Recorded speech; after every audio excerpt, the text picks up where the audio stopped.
여러분 안녕하세요. 오늘은 독립협회라는 단체에 대해서 함께 공부할 겁니다. 독립협회는 어떤 단체였을까요? 말 그대로 독립을 위해 뭉친 단체, 이런 느낌이 오죠? 이 단체가 어떤 역사적 배경에서 건립이 되었고 또 어떤 일을 했으며 어떤 과정으로 해체가 되었는지, 그리고 이 단체가 가지는 역사적 의미는 무엇일지 하나하나 살펴봅시다. 자, 먼저 지금부터는 중간고사 직전에 배운 내용을 간단히 복습할 겁니다. 1894년부터 96년까지의 상황이죠. 이걸 왜 보여주냐면 바로 이런 상황에서 독립협회가 설립되었음을 알려주기 위함입니다. 자, 동학농민운동과 함께 청일전쟁이 우리나라에 발생을 했고 또 일본의 강요에 의해 한편으로 갑오개혁이 진행되었습니다. 청일전쟁은 일본의 승리로 끝이 났고 시모노세키 조약에서 랴오둥 반도를 일본이 요구하자 러시아, 프랑스, 독일이 이를 저지하였고 이를 삼국간섭이라고 불렀죠. 삼국간섭의 결과 러시아가 일본의 대항마로 떠오르면서 조선 정부는 칠러 정책을 실시합니다. 이에 위기감을 느낀 일본은 칠러 정책의 대표 주자였던 명성황후를 시해하는 아주 끔찍한 의미사변을 저지르게 되죠. 이에 일본의 강요에 의해 의미사변 이후에 의미개혁이 진행되었는데요. 단발령 같은 우리나라의 정서를 무시한 어마어마한 개혁들이 실시가 되었습니다. 고종은 의미사변 이후 큰 위기감을 느끼다 결국 친러파와 친미파 인사들의 도움을 받아 러시아 공사관으로 대피를 하죠. 이 사건이 바로 1896년 아관파천입니다. 아관파천 이후 조선 정부는 어쩔 수 없이 러시아의 요구를 다 들어줘야 했습니다. 일본의 침략만큼이나 심각한 요구들도 있었죠. 이런 상황에서 세워진 게 바로 독립협회입니다. 러시아의 조선 침략 위기가 심해진 상황에서 나라의 독립을 외치며 단체가 만들어진 겁니다. 독립협회를 세운 사람이 누굴까요? 바로 이 사람입니다. 사진으로 보니 어떤가요? 아주 미남이죠. 이 사람의 이름은 서재필, 그리고 영어 이름은 필립 제이슨인데요. 서재필을 거꾸로 하면 필립 제이슨이 됩니다. 왜 이 사람은 미국 이름이 있느냐? 사실 서재필은 우리가 이미 접한 적이 있어요. 바로 갑신정변 때인데요. 당시 20대의 젊은 나이로 나라에 큰 변을 일으키고 일본으로 망명을 했죠. 그 이후에 미국으로 기하해서 시민권을 얻게 됩니다. 그래서 이름을 필립 제이슨으로 바꾸게 되는 거죠. 이분은 재밌게도 미국인과 결혼한 최초의 재미한인입니다. 직업은 바로 이 사람이 이제 서재필의 부인이었다고 해요. 이 사람의 직업은 하나로 정의할 수 없어요. 정치인, 언론인, 의사, 심지어 시인, 소설가, 아주 다방면에 유능했던 분이에요. 우리나라에선 정치인, 언론인으로 활동을 했지만 미국으로 추방당한 이후에는 의사로서 큰 업적을 남겼습니다. 서재필은 의미개혁 중에 미국에서 조선으로 귀국해서 중추원 고문이라는 높은 직위에 임명이 됩니다. 당시 우리나라 개혁의 어떤 정책에 조언을 해주는 사람으로서 취직을 한 거죠. 그러다 아관파천이 발생하게 된 이후에는 일본, 러시아 이런 외국 세력에게 휘둘리는 조선을 보며 탄식을 하게 되죠. 이에 정부의 지원을 받아서 신문을 하나 창간을 합니다. 그게 바로 여러분들 한 번쯤 들어봤을 것 같아요. 독립신문이라는 건데요. 창간 후 1896년 4월 7일자 이 발행된 신문을 읽어보면 왜 이 서재필이 독립신문을 출판했는지 잘 드러납니다. 우리는 첫째, 편벽되지 아니한 고로 무슨 당에도 상관이 없고 상하기천을 달리 대접하지 않고 모두 조선 사람으로만 알고 조선만을 위하여 공평히 백성에게 말할 터인데 이 신문을 출판하는 것은 이익을 취하려는 것이 아니므로 싼 값으로 팔고 모두 한글로 쓰기는 남녀 상하기천이 보기 쉽게 하렴이고 구절을 떼어 쓰기도 알아듣기 보기 쉽게 하려고 하는 것이다 라는 내용입니다. 이게 바로 당시 출간된 독립신문 당시에는 이 쓰는 방향이 반대였죠. 그래서 이 독립신문의 특징은 총 4면으로 구성이 되어 있는데 3면은 다 국문, 한글로 쓰여져 있었고 그리고 마지막 면이 The Independent라고 적혀 있듯이 Independent는 독립적인이란 뜻이죠. 영어로 인쇄가 되었습니다. 그래서 결국에 상하신분 상관없이 모두가 읽고 또 외국인까지도 읽을 수 있게 만든 거죠. 여기서 이 독립신문을 만든 이후 서재필은 또 하나의 큰 사건을 맞이하는데요. 당시 조선에서 청나라 사신을 맞이하는 영은문이라고 하는 문이 있었어요.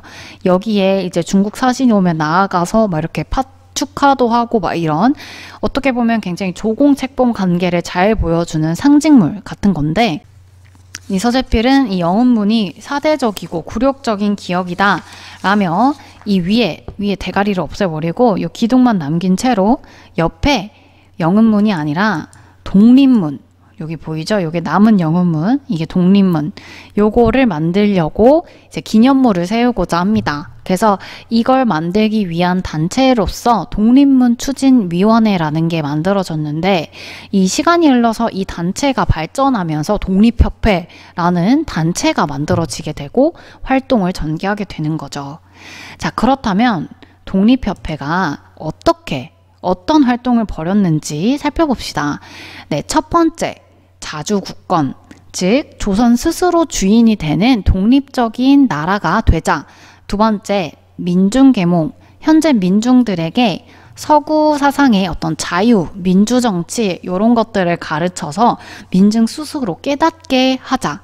세 번째, 자유민권, 민중들의 권리, 인간으로서 가져야 하는 기본적인 자유, 권리를 갖게 하자라는 내용입니다.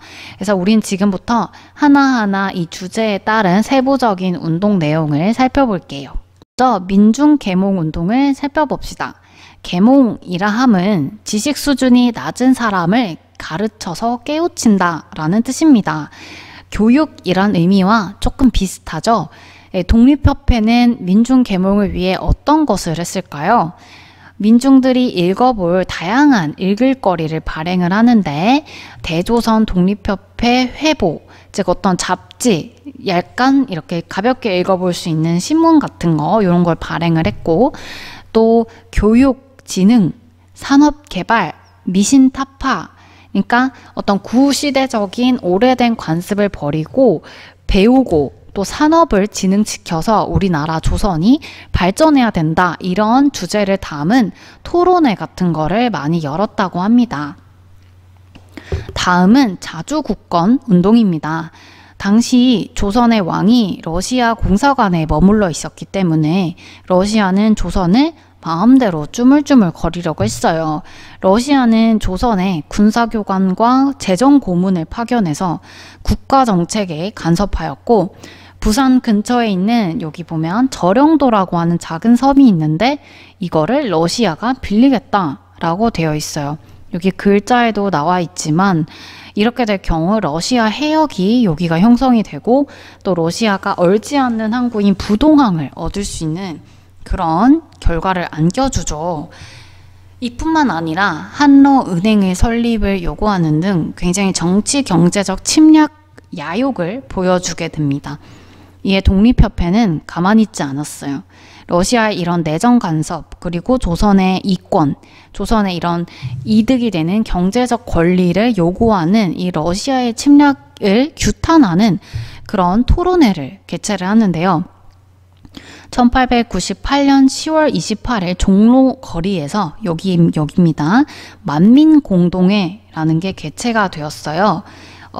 자, 만민공동회는 말 그대로 만 명의 민중이 모인 근대적 대중집회라는 뜻인데 당시에 굉장히 유명했던 거는 우리 동학농민운동 때 백정이 쓰는 평량갓을 없앤다라는 내용을 봤었죠. 당시까지만 하더라도 백정이 신분제는 없어졌지만 차별을 여전히 받던 사회였는데 이때 백정 박성춘이란 사람이 이 토론을 하는 발표단에 올라가서 나는 이렇게 가장 천하고 매우 무식한 사람이지만 나라를 사랑하는 뜻은 알고 있다라고 하면서 자신의 생각을 담은 연설을 했고, 이렇게 천대받던 사람들도 앞에 나서서 나라 일에 대해 자기 뜻을 펼칠 수 있는 그런 걸 잘 보여줬죠. 그래서 이런 연설을 시작으로 당시 사람들이 뭐 신분이나 그런 직업이나 남녀노소 불구하고 올라서 정부의 정책을 맹렬히 비판을 했습니다. 아무래도 당시 러시아의 이런 이권 요구에 대해서 비판을 했겠죠. 이런 독립협회의 만민공동회의 결과 러시아가 추진했던 정책은 모두 무산되었습니다. 이렇게 첫 번째 만민공동회가 성공하게 되면서 이후에도 이런 나라에 큰 위기가 생길 때마다 집회를 개설하고 정부를 비판하면서 이런 민중의 뜻을 국가에 보여주게 되는 거죠.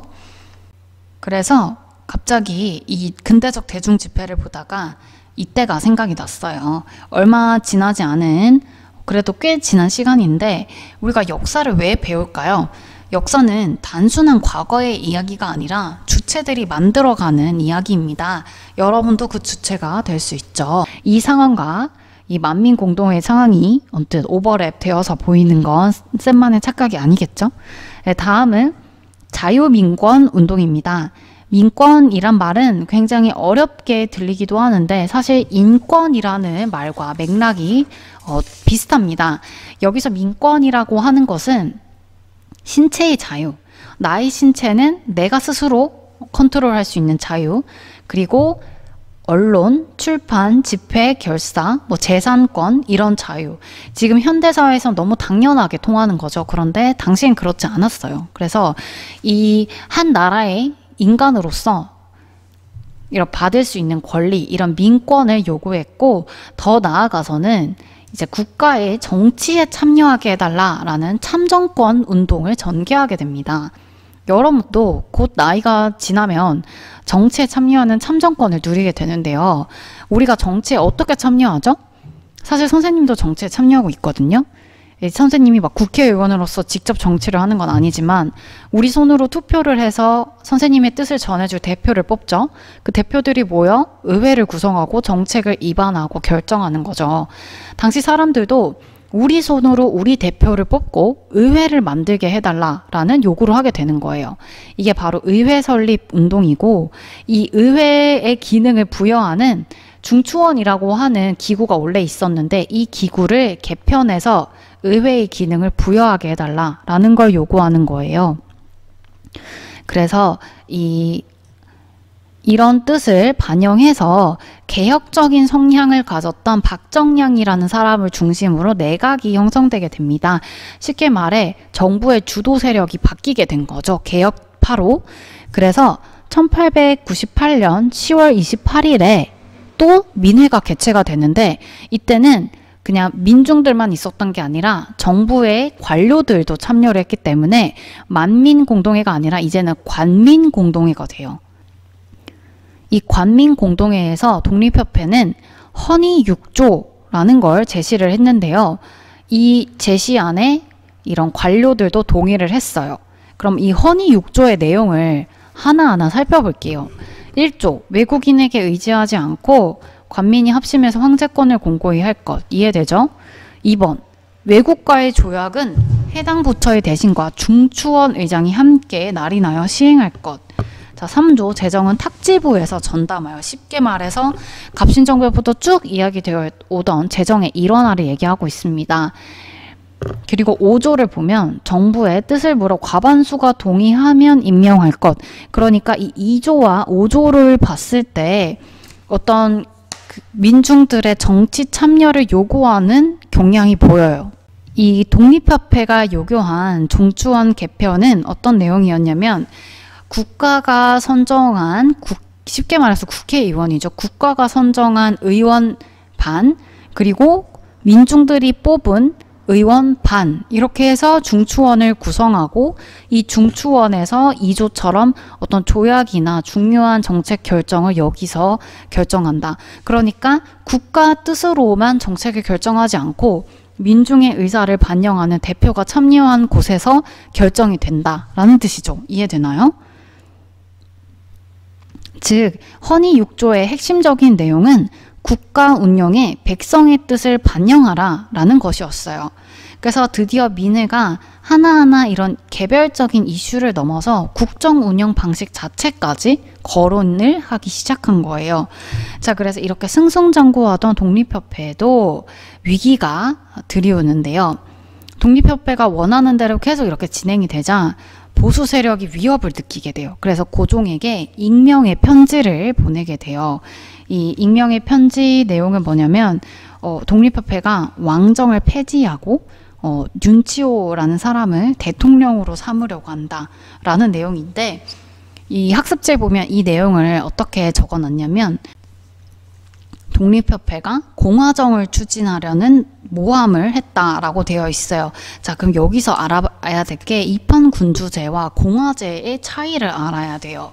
이 두 개의 정치 체제의 큰 차이점은 바로 왕이 있고 없고의 차이예요.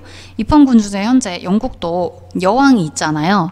그러니까 왕은 존재하지만 정치에 참여하지 않고 국민들의 대표에 의해 정치가 되는 게 입헌군주제. 반면 왕이 없고 국민들의 대표인 대통령을 중심으로 국민에 의해 정치가 되는 게 공화제예요. 쉽게 설명하면 고종은 지금까지 그러니까 온건한 대의 정치를 생각했는데 갑자기 왕을 없앤다, 공화제를 실시한다 라는 내용을 듣고 위기감을 느끼게 되는 거예요. 그래서 독립협회에게 해산하라고 명령을 했죠. 당연히 독립협회는 이에 연중 이제 민회를 열면서 항의를 했어요. 19일 동안 이렇게 집회와 시위를 계속 열었죠. 이에 보수파는 고종에게 우리가 도와주겠다라고 하면서 보부상들이 모여서 만든 단체인 황국협회라고 있는 단체가 있는데 이 단체를 동원해서 민회를 습격합니다. 그래서 결국엔 이것뿐만이 아니라 또 군대까지 동원이 돼서 독립협회를 강제로 해산시키게 됩니다.